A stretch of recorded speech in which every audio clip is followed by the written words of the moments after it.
Thank you for that kind introduction, and thank you everyone for inviting me here to speak today.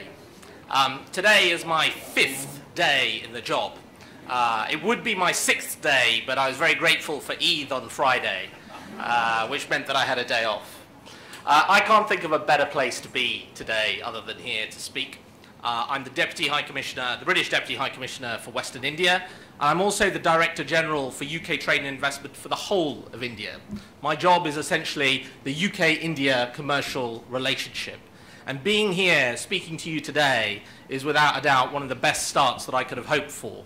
It is definitely the best looking crowd that I have seen in India. I feel suitably overdressed. And I think next time when you invite me to speak, and I hope there is a next time, I will come without my suit and tie. You may have noticed the obvious, which is I have a better suntan than the average British diplomat. I was born in London. I spent all of my life in London, apart from 5 years, or in England rather, other than 5 years. But coming to India has been a very, very important step for me.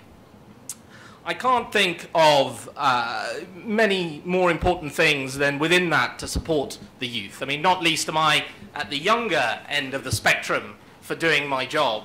And I've got an interesting story about that, which I'll say later. But you are all very much, I mean, it is a truism to say that the youth are the future.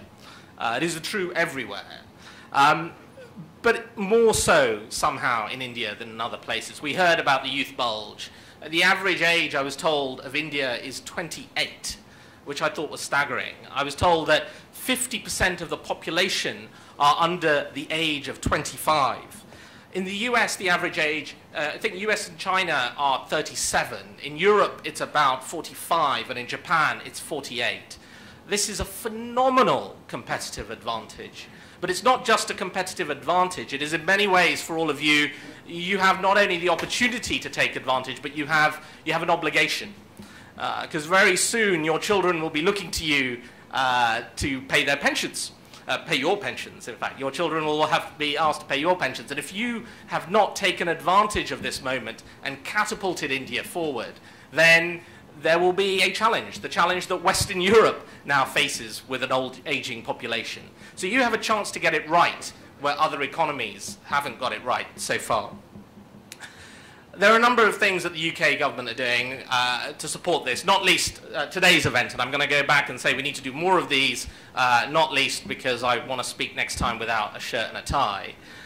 But there are things such as the Common Purpose Programme, the Disha program, which I think the chief executive is here, and you should corner him, sat down at the front later on, and ask him how you get on this program, which is an exchange program with the UK. We have 2,000 students that we put through the Chevening Scholarship to go and study in the UK.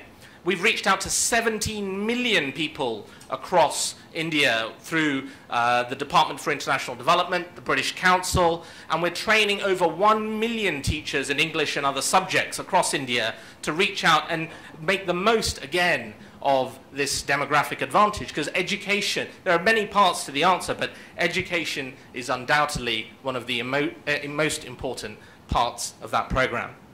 We're talking today about education migration, and as a little aside, whilst I'm a diplomat, I've never been a diplomat before, so my apologies if I'm a little undiplomatic.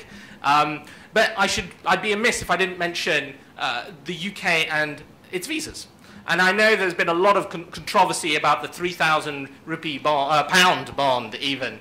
You might have to pay me a few more, have to buy me a few more drinks before I talk too freely on that.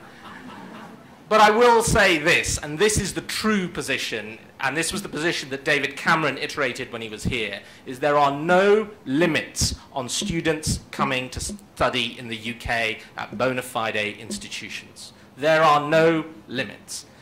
It is just very, very important to note that for valid students studying at valid UK universities, there are no limits. Migration is key because you need to seek out the best education for yourselves wherever it is in the world, and I would strongly encourage you to do that. I think it was Rabindranath Tagore who said, age considers and youth ventures, and I think if international travel and adventure are very much hand in hand. you will undoubtedly face at different points challenges and people questioning, you know, are you really old enough to be doing what you're doing? As I was traveling around India, one of my visits was to the Swaminarayan temple in Ahmedabad. And I got into a debate with the priests on economics, which I can highly commend. If any of you need to debate economics, debating economics with the priests at the Swaminarayan temple is highly recommended. And one of them said to me, and he knew my predecessor. My predecessor was, you know, fairer than me and much, much older than me. And he said, well, how old are you? And I sort of laughed initially. I said, well, I'm 72, but with very good skin cream. And he said again, well, no, but how old are you? And I said, well, how old do you want me to be? And what I will say to you is this. You are amongst the most talented people of your generation in this country. You have your lives in your hand, you have the world at your feet, and given the number of technological advances that are yet to come that haven't taken place, you are probably only limited by your own imaginations. You have a phenomenal opportunity to make the most of your lives.